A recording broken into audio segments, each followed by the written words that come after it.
Hello friends, welcome to this concluding lecture on mineral processing techniques. Now in the previous lecture, we've been considering one of the technique which, even though it's not explicitly categorized as mineral processing techniques, it is rather pivotal for devising the processes or the techniques that are involved during mineral beneficiation. And this approach or this analysis is referred to as the chemical analysis, or this study is referred to as the chemical analysis. And in these concluding lectures, we have been looking into the different aspects of the chemical analysis. Of course, we saw that chemical analysis is a generic study, and we are essentially interested in how or what relates to chemical analysis, or what are the different purposes this chemical analysis serves in the framework of the mineral processing is what we have been looking into. Now we saw that there are different forms of chemical analysis, and this different chemical analysis or the chemical analysis as a whole can be categorized into different forms, and this categorization depends on what is the parameter that we use to select to differentiate one technique from another, one chemical analysis technique from another. Supposing if we are interested in categorizing the chemical analysis based on what our interest is in, what we want to study. If we want to study the components that are present, the chemical components that are present in a given mineral, so those we refer to as the qualitative chemical analysis. If, on the other hand, we want to study how much of each of these chemical components constitute a mineral or a combination of minerals, the raw materials that we want to study, those we refer to as the quantitative analysis. So it's the same chemical analysis. We have qualitative and we have quantitative. That is one way of differentiating the techniques that we employ for the chemical analysis into, or categorizing the chemical analysis into. And there are other ways of doing it as well. We saw in our previous lecture, depending on the amount of sample that a given chemical analysis requires to produce an accurate and a consistent result, we categorize the chemical analysis as macroscopic chemical analysis or macrochemical analysis, meso and micro. So there are specific values that are associated with each of these categories of chemical analysis. And apart from that, depending on how much of the portion of the minerals that we are considering while performing the chemical analysis, and how are we representing its outcome, how are we representing its results, there are different forms of chemical analysis of this. There are different categories of chemical analysis. Now one is, we saw that the proximate analysis is a form of chemical analysis wherein we are not interested in reporting the chemical components that constitute a mineral as it is. So we are not interested in reporting the chemical components of a given raw material as it is. So then the form it is present in the raw material, we are not interested in presenting it or reporting it in that same form. What we are essentially interested in, we are either interested in identifying the elements that constitute this component. So component here I mean a mineral. So the elements that constitute a mineral, the amount of these elements that constitute a mineral, or any characteristic feature of this component. So by considering or by evaluating or estimating the amount of elements, we are thereby it is possible for us to estimate the amount of components that is present. Or on the other hand, we are directly looking into the features that are relevant to us, the features that it is measurable to us, and therefore based on the amount of the feature, for instance for the volatile, so if we consider, or for instance a raw material that is comprising, or the raw material in the form of coal, then it is possible for us to estimate the amount of hydrocarbon that is present in the coal by considering its volatile nature. So therefore, each of the components that are present in the raw material, they have specific characteristic features associated with it, and these characteristic features are measurable to us. So therefore, by exploiting these characteristic features that are measurable to us, we are indirectly estimating the amount of compound that is present in this given raw material. And one example is coal. And if you have a raw material of coal, you have a mixture of coal, or if you have coal as your testing material, depending on how volatile this particular coal is, we will be able to say what are the percentage of the hydrocarbons or the volatile hydrocarbons that are present in this coal. And this is proximate analysis. As the name indicates, we are not exactly measuring the components that are present in the raw material, but rather we are measuring the something that is close to it, some feature or some aspect that is close to it, and using which we will be able to ultimately estimate the amount of components that is present in the raw material. So the approximate meaning, so we are not exactly measuring the amount of component, but a feature or let's say a property or an aspect of the raw material that is easily accessible to us. Now, apart from the approximate analysis, we have other forms of other categories of chemical analysis as well. The other is partial chemical analysis. In the partial chemical analysis, we are considering, even though we are treating the raw material as a whole, we are focused on estimating the quantity of a specific component.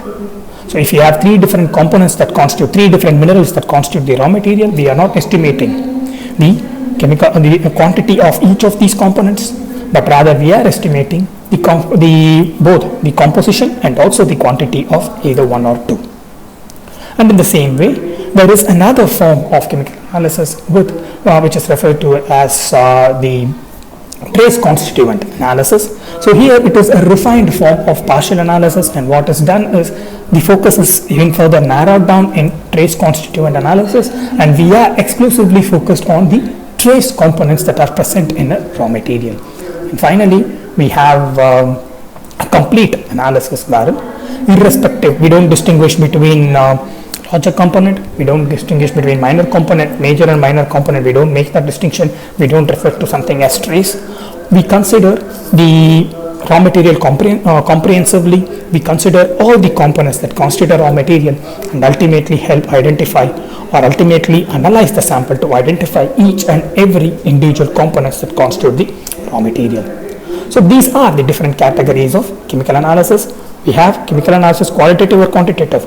We have chemical analysis that can be categorized based on the sample sizes, and chemical analysis can also be categorized based on the output it renders, the way we are able to ascertain, the way we are able to study the raw materials.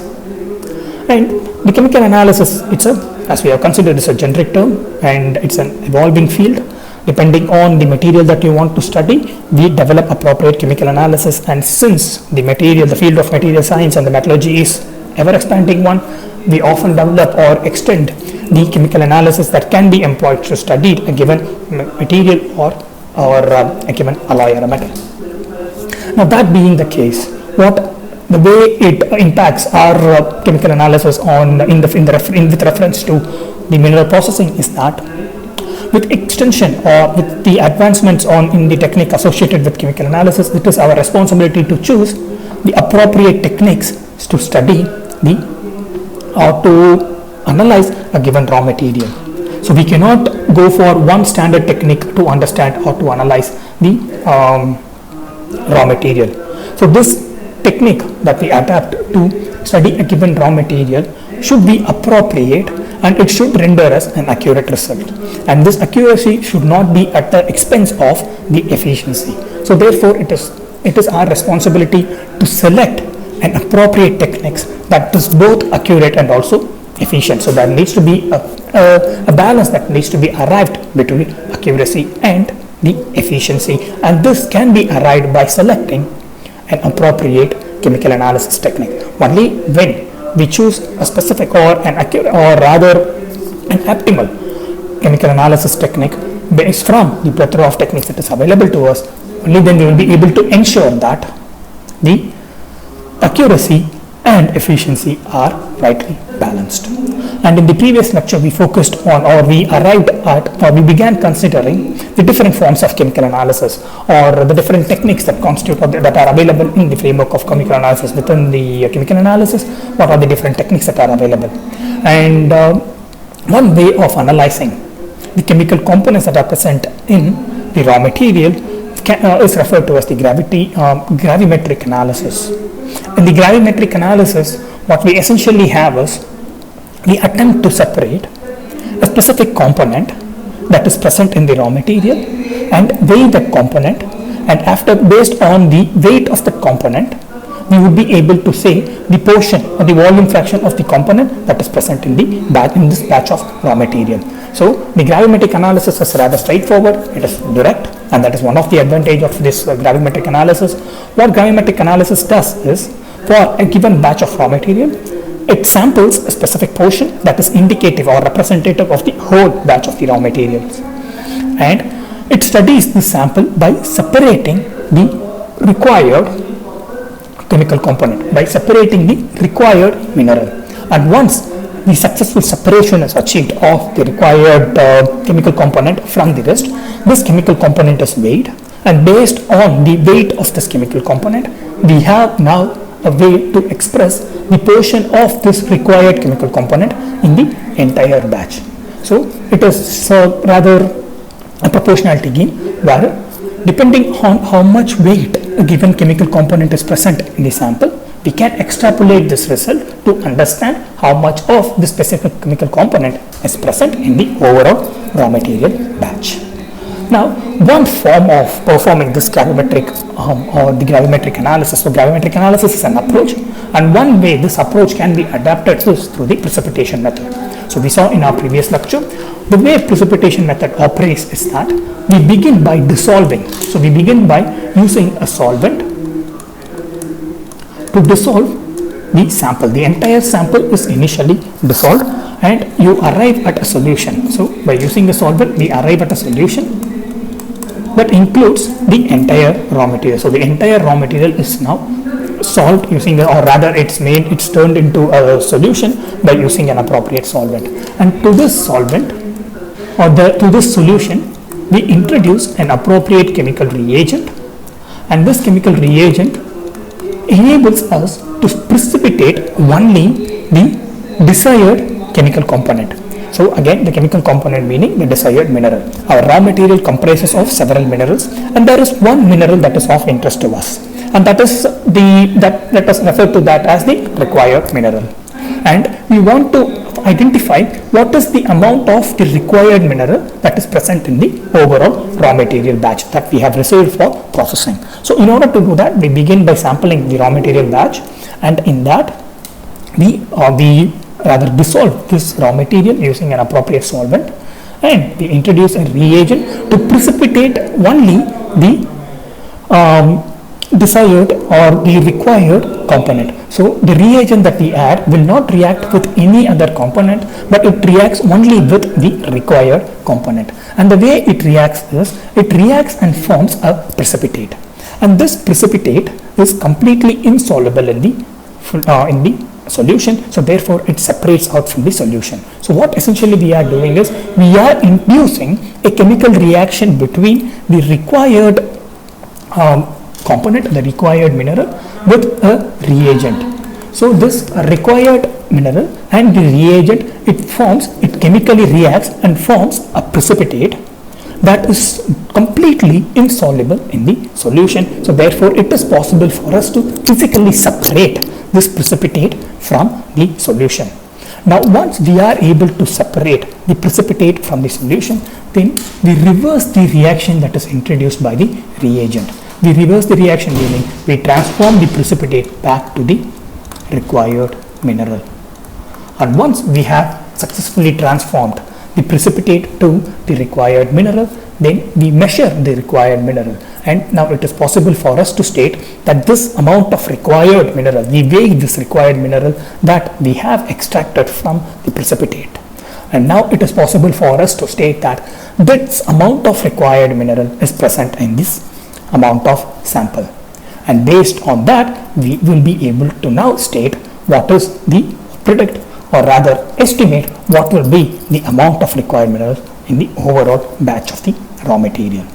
So this is how the precipitation method works. The precipitation method involves, as the name indicates, precipitating changing or dissolving the raw material or the sample of the raw material into solution, and from the solution the required component or the required mineral alone is transformed to precipitate, and this precipitate is completely insoluble in the solution, and this precipitate therefore enabling us to separate it from the solution. And once you have separated it from the solution, then we need to transform this precipitate back to the required mineral, and once it is transformed back to the required mineral, then we will be able to measure the amount of this required mineral that is present in the sample, and based on it estimate how much the required mineral is present in the overall raw material batch. Now the reason we are insisting or we are revisiting these different steps that are involved is primarily because any compromise in any of these steps would directly impact or reduce the accuracy of this technique. Now supposing the reagent, in addition to reacting with the desired component, some portion of it also reacts with the other components that constitute the raw material, that will impact our accuracy. On the other hand, if some portion of the precipitate based on its sizes is not able to be physically separable, in that case even the accuracy will be disturbed. The accuracy of this approach will be disturbed. If we are not able to completely convert the precipitate back to the original state of the required mineral after separating it, even then we will be affecting, or this inability to completely separate or completely extract the required mineral from the precipitate will also affect the accuracy of this particular technique. So therefore, each and every aspects of that is mentioned here, each and every aspect of this precipitation method should be convincingly fulfilled for us to adapt the precipitation method. Any compromise in this aspect will directly impact the accuracy of this technique. So the overall scheme of things involve forming a solution, then precipitation, and between these two we need to separate the precipitate from the solution. That is also a key step. So the separation is required, and this separation should be complete. There should not be any traces of precipitate in the solution. So we have solution, precipitation, separation, and after separation you have conversion. So we have solution, precipitation, separation, and conversion. So this is rather the sequence of events that constitute or that characterizes the precipitation method: solution, precipitation, separation, and conversion. So if you can recollect, or if you can relate each of these events to what is happening to the raw material, then you will be able to comprehensively understand what precipitation method is. And if we want to choose the precipitation method, you must be absolutely sure that all these aspects are convincingly captured in this method, or a compromise in any of these aspects will ultimately impact negatively your accuracy. Now, having seen what precipitation method entails, let us consider what are the possible errors that could occur during the precipitation technique. So you select appropriate components, the appropriate reagents, appropriate solvent for the precipitation method. So you have for a given batch of raw material, for a given components that constitute a raw material, you have been able to rather convincingly select a solvent, and you have been able to convincingly select a reagent, and you have been able to convincingly identify a method of conversion. So all these you have been able to convincingly do. You are based on the qualitative aspect of the raw material. You have been able to identify a solvent, you have been able to identify a reagent, and you have been able to identify a approach to convert the precipitate back to the required mineral. Ideally, once you have been able to do that, you have then ensured all these conditions are satisfied. So according to our understanding, once these conditions are satisfied, then it ultimately means that our precipitation method should be able to render us accurate results on how much the required mineral is present in the raw material. So once you are able to satisfy this condition, according to our understanding thus far, we should be able to accurately state how much of the required mineral is present in the raw material. However, during the precipitation method, there are certain events that also hamper the accuracy of the precipitation method. So these are the initial conditions that we can, or the initial factors that we can ensure, or that we can convincingly identify to ensure the accuracy. However, during the process there might be, or during the precipitation method, there might be certain processes that could hamper or that negatively impact the precipitation method. One such process is referred to as the co-precipitation process. So the co-precipitation process, what it means is that because of the features, some of the features of the unrequired, the components that are apart from, the components that are different from the required minerals, because of certain localized feature, these components get adhered to the surface of the precipitate, maybe because of the proximity, maybe because of the distinct morphology. There are different reasons why these particles, which chemically should not be bound with the precipitate, which do not have any specific reactions between the solvent or the reagent and a given and its component, but because of other reasons like physical proximity or some degree of electrostatic force that exists between the precipitate or the surface of the precipitate and the component. For this reason, the minerals that are not essentially, that should not be a part of the precipitate, get attached to the precipitate, and this is what we refer to as the co-precipitation. So precipitation in the framework of precipitation method should exclusively involve the required minerals. However, it is also possible that some minerals that are not the required minerals get attached to the precipitate, and this is referred to as the co-precipitation.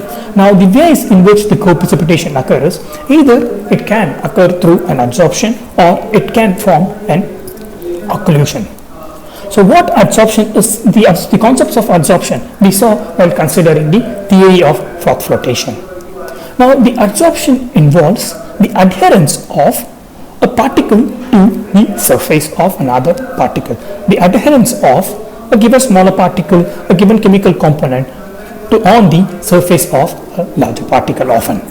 Now in this case, the precipitate of the required mineral onto the surface of this precipitate, there is the particles of the other minerals getting attached.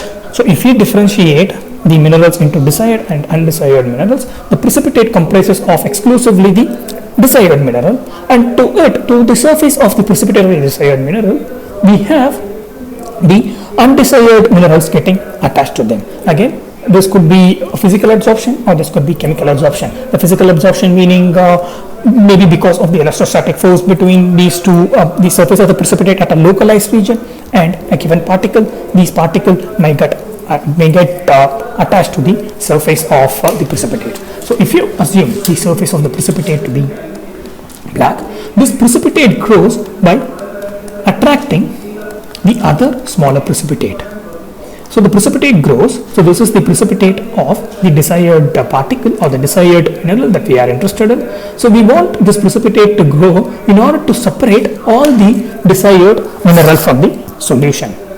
Now it is also possible that some of this undesired precipitate, some of the undesired minerals can be trapped or can be tagged along with the movement of the desired minerals and can get attached themselves on the surface of the desired precipitate. So this attachment to the surface of the desired precipitate, this attachment of the undesired particles, the undesired minerals onto the surface of the desired precipitate is what we refer to as the co-precipitation, and it can occur by adsorption. So this is one form of physical adsorption. So here, because of the movement of the desired mineral towards the precipitate, because the desired mineral is no longer soluble in the solution, it moves towards the desired precipitate. During this movement, it is also possible for the undesired precipitate or undesired minerals to get deposited on the surface of the precipitate. So this is referred to as the adsorption, and through this adsorption we achieve the co-precipitation. The co-precipitation is the attachment of the undesired mineral on the surface of the desired precipitate. Now, this is one form of adsorption. The other form of absorption is there could be a locally different or locally an electrostatic charge between the desired precipitate and the undesired mineral, and that could create an attraction, and therefore this undesired mineral can be attached or it can be deposited on the surface of the precipitate. Now this is through the adsorption.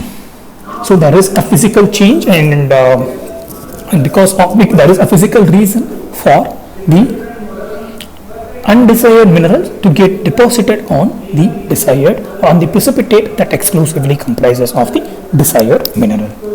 Now apart from that, we have occlusion. So the occlusion involves the covering up of the surface of the desired mineral or the desired precipitate or the precipitate comprising of the desired mineral with an undesired blanket or an undesired particles or undesired component. So what happens is, during the precipitation or during the growth of the precipitate, during the accumulation of the desired mineral by the precipitate, it might, for certain solvent, it might be possible that during this process, because of certain conditions, a blanket can be formed on the top of the precipitate. So this blanket, what essentially it does is, so a blanket can be formed at the top of this precipitate, and this blanket, what it essentially does is, it prevents any further movement of the desired minerals or any further addition of the desired mineral to the precipitate. So such movement of the desired mineral to the precipitate, such accumulation of the desired mineral is avoided, and that is what we refer to as the occlusion. So the occlusion is largely a chemical process wherein the surface of the precipitate, largely because of the solvent or the reagents or some other reason, maybe changing the temperature, for some other reason, there is a cover, an undesirous cover or a blanket that would surround the precipitate that exclusively comprises of the desired mineral. So this blanket, it prevents any other desired mineral to reach, or it prevents any other desired minerals reaching the precipitate. So therefore it prevents the separation of any further desired mineral from that of the solution. So therefore this occlusion, similar to that of the adsorption, is also, rather it also hampers the accuracy of the precipitation method. So in case of the adsorption, what essentially happens is, you have the individual introduction of the undesired mineral onto the surface of the precipitate. In case of occlusion, what you essentially observe is, you observe a coordinated movement of the undesired particle and covering the overall surface of the precipitate, and such covering, such encapsulation prevents the further growth of the precipitate, or it prevents the movement of the desired minerals towards the precipitate. So therefore co-precipitation is rather a effect, or is rather an undesired event that occurs during the precipitation process, and that needs to be avoided. Similar to the co-precipitation, there is also post-precipitation, which is more or less similar to that of the co-precipitation. The similarity is that, as we have observed in the co-precipitation, even in post-precipitation we observe that the foreign bodies or the undesired minerals get attached to the surface of the precipitate. However, as the name indicates, in the co-precipitation, this attachment of the foreign bodies or the undesired bodies or the attachment of the undesired minerals occurs while the precipitation is happening. So we have, if you consider the sequence of precipitation, we have our precipitation method, we have, once the solution is formed, once a complete solution is formed, we induce a precipitation, and this precipitate begins to grow by accumulating the desired minerals. So once you have formed a solution of the raw material, and once you have introduced the reagent, you have a smaller precipitate that forms, and this precipitate begins to grow by accumulating the desired mineral. And the crop precipitation occurs during the growth of the precipitate. While these desired minerals are getting accumulated, the co-precipitation occurs. On the other hand, the post-precipitation occurs when all the desired minerals are gathered in the precipitate. When all the desired minerals are gathered in the precipitate, and now when it is left as it is, this precipitate continues to grow by gathering undesired minerals. And this is what we refer to as the post-precipitation. In both co-precipitation and post-precipitation, the similarity is the undesired minerals are getting gathered around the precipitate that conclusively comprises of the desired mineral. However, in co-precipitation, the gathering of the undesired mineral occurs as the precipitate grows. So, along with the movement of the desired mineral towards the precipitate, we have also the accompanying movement of the undesired mineral towards the precipitate, and this is what we refer to as the co-precipitation. So, as the mineral grows, or as the precipitate grows by attracting the required mineral, in addition to the required mineral, the unrequired mineral gets also attached to the precipitate, and this we refer to as the co-precipitation. In case of post-precipitation, what we essentially have is we already have formed a precipitate that includes all the desired minerals in the solution, and since we have not yet separated the precipitate out of the solution, the undesired or unrequired minerals get attached to this precipitate now, and this is referred to as the post-precipitation.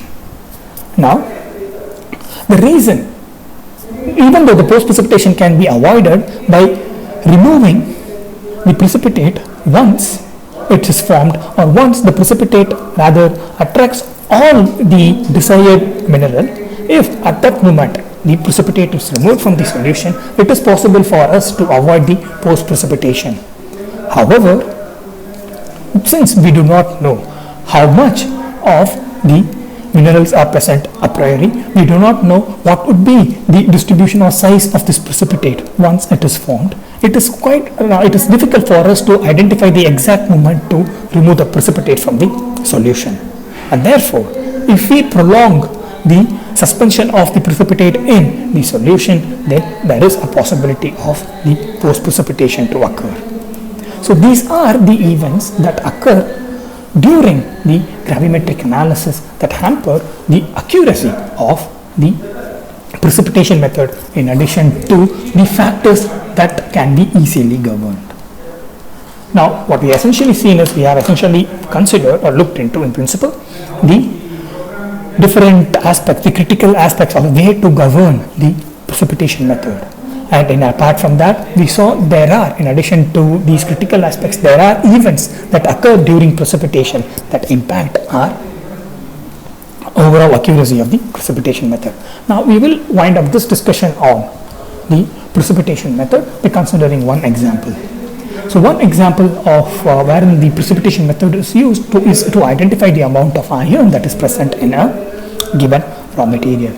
So, while processing or if our end product is to identify or to extract iron, when for a given raw material, it is rather pivotal for us to understand how much iron is present in this raw material. So, this understanding or this estimation of the amount of iron that is present in the raw material, one approach or one way this could be identified is through the precipitation technique.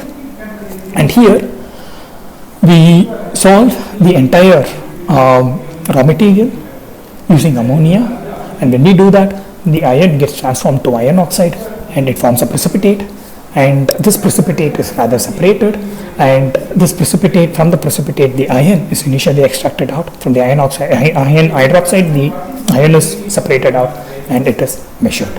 So when you consider rather, or when you want to analyze a raw material that comprises of often iron oxide as its desired mineral, so we want to estimate the amount of iron that is present in this raw material. So this raw material does not contain native iron, it contains iron oxide. So we want first to identify the amount of iron oxide. We first want to separate the iron oxide, and from that we separate the iron, and then we measure the amount of iron that is present in this raw material. And for that we use precipitation approach. We use ammonia as the solvent, and we transform iron to iron oxide, or rather iron hydroxide, and this iron hydroxide is precipitated out. It is separated, and once it is separated,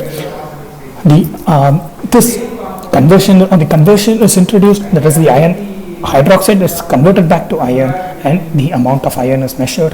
And by estimating the amount or calculating the amount of iron that is present in the raw material, we will then be able to state how much of the iron is present in the batch of the raw materials.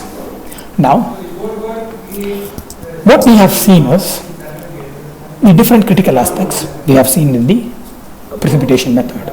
Now, the separation of the precipitate from the solution is often done by filtration, and this event is as important as any other events that is involved in the precipitation, because the filtration should ensure the complete separation of the precipitate from the solution.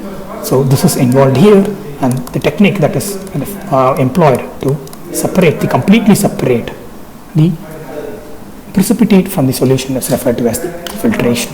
Now, one advancement of the precipitation or the gravimetric analysis is the electrogravimetric analysis.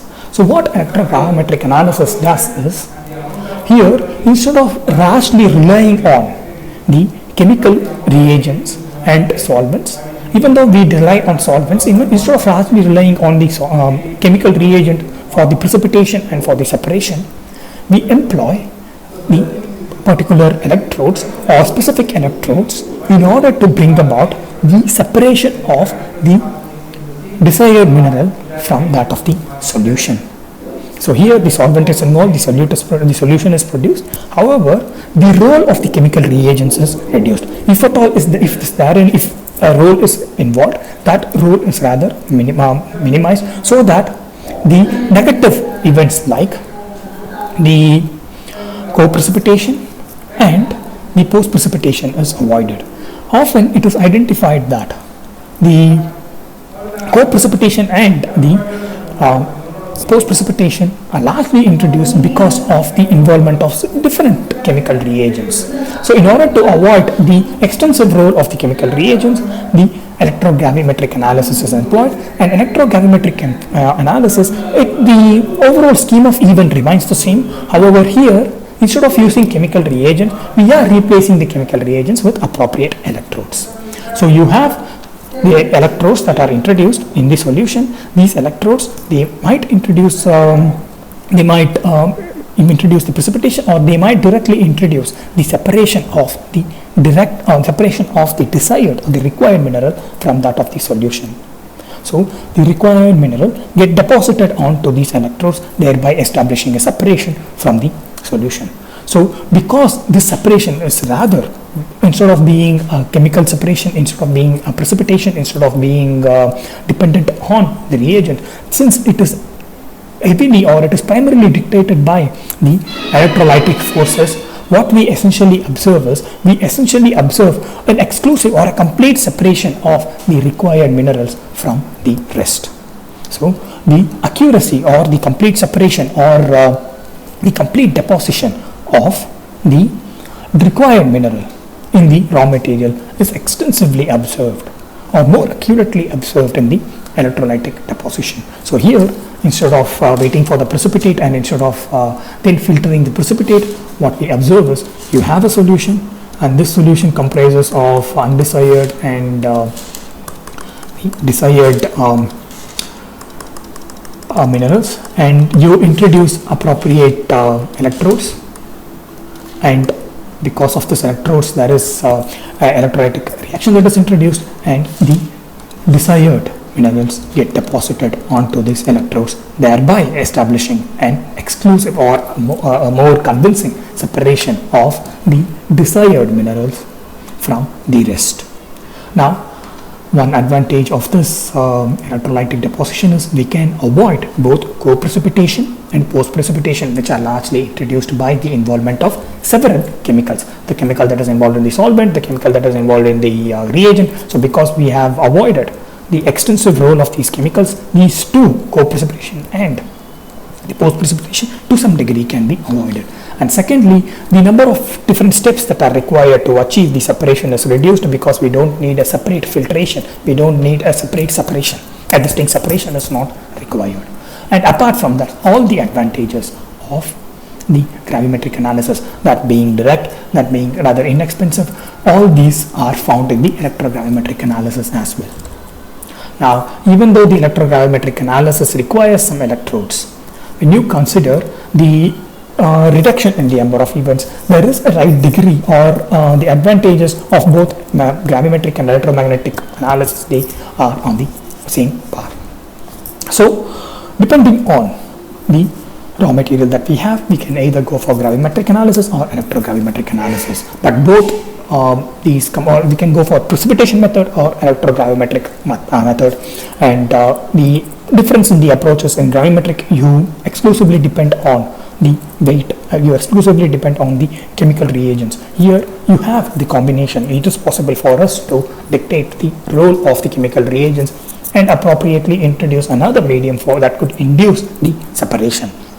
Now we will consider the final chemical analysis that is employed on an industrial scale to estimate the amount of a given component, and this is referred to as the volumetric or titrimetric analysis. So what volumetric or titrimetric analysis involves is, this involves identifying the amount of a required material by considering how much of a solvent is required to dissolve this particular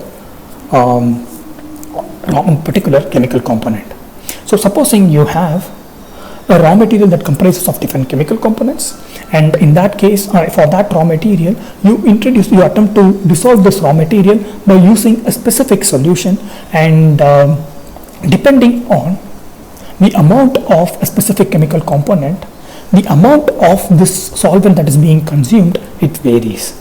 So depending on the amount of the solvent that is required to dissolve the raw material, we will be able to say this much amount of the required chemical component is present.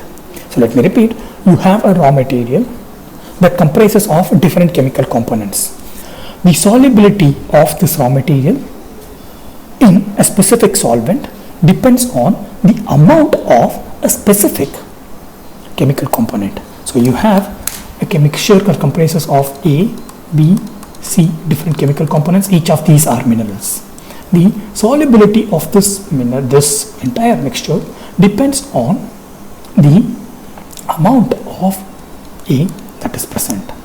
So depending on how much solvent this entire mixture consumes for a complete solution depends on the amount of A that is present.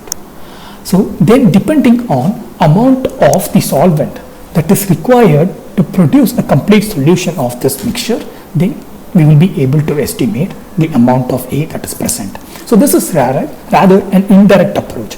You have a mixture, and in that mixture you have a specific chemical component, and this chemical component dictates the solubility of the entire mixture and amount of solubility of the entire mixture.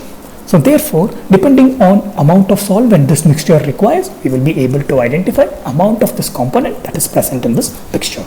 And this is what we refer to as the titrimetric or volumetric analysis. And the solution, the solvent that rather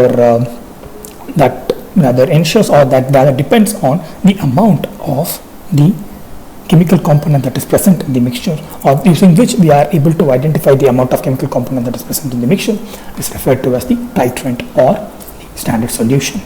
And once the complete solubility is reached, then whatever solution you further add, it begins to dilute the solution. So once a complete solubility is reached, you have a saturated solution, and any further solution you add will rather dilute the solution. So you have an equivalent point, which is the completely saturated solution. So the equivalent point is nothing but the completely dissolved or the saturated solution. So all the material or all the components in the raw material are completely dissolved now in for a particular amount of solvent, and this establishes a saturated solution, and this saturated point is referred to as the equivalent point, and any further solution is rather, it just dilutes this solution. So if we want to identify the amount of the component that is present in a given mixture, then we need to identify this equivalent point.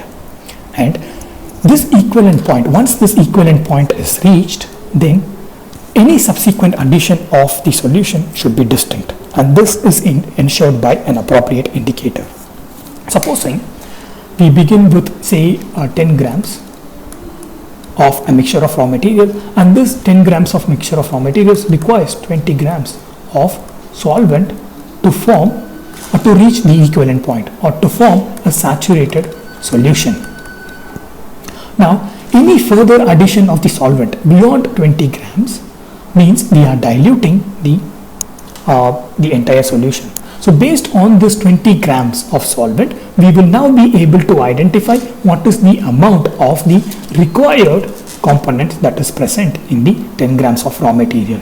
So since the 10 grams of raw material, it consumes the 20 grams of solvent to form the saturated solution here, or to reach the equilibrium point, we will be, based on this estimation, we will be able to state how much is the required component present in the system. Any further addition of the solvent means we are rather compromising the accuracy of the treatment, because it is depending on amount of solvent that is required to dissolve the given amount of raw material. We are calculating or estimating the amount of desired component present in the raw material. So once after reaching the equivalent point, after forming a saturated solution, if we keep on adding the solvent, then we are compromising the entire volumetric analysis. So in order to help us understand that the equivalent point is reached, we introduce an indicator. This indicator, you might have seen that. So once the equivalent point is reached, the indicator might change the color of the solution, or it might bring about some other changes, thereby helping us understand that the saturation solution is reached or the equivalent point is reached. So this is how the titiometric analysis works. So depending on the consumption of the solvent to form a saturated solution, we identify the amount of desired mineral that is present in the raw material. And to help us identify the equivalent point is reached or a saturated solution is reached, we make use of the indicator, which brings about a noticeable change to the system that helps us understand the equivalence point is reached. Now, the titiometric analysis has associated conditions, certain conditions that are critical to this particular volumetric analysis. That is, the whatever reaction that we observe, particularly the dissolution of the raw material to that of the solvent, should be fast one, because, or should happen simultaneously, because it should not be that after introducing higher level of solvent, only then we will be able to identify. If it is a case that after introducing higher level of solvent, only then the complete solution is observed, in that case what we are doing is we are moving away from the equivalent point. And in that case, what we are essentially identifying or doing is we are compromising the efficiency. So as and when the solute is being, or the solvent is being introduced, the dissolution should begin. If the dissolution lags behind, then it is possible for us to easily go beyond the equivalent point. So the fast reaction ensures that we are able to identify the equivalent point. And another critical feature of the titiometric analysis is that we should be able to, through the appropriate use of the indicator, we should be able to identify the end point, or we should be able to say that, okay, at this point the complete dissolution has occurred, and once we are able to state that, we will be able to identify the amount of, by considering the amount of solvent that is required, we will be able to identify the amount of end product that is, or amount of desired component that is present in the raw material. So I hope you have been able to understand, grasp a few aspects or the required aspects of the mineral processing and the different techniques that are involved in this course. So I wish you good luck. Goodbye.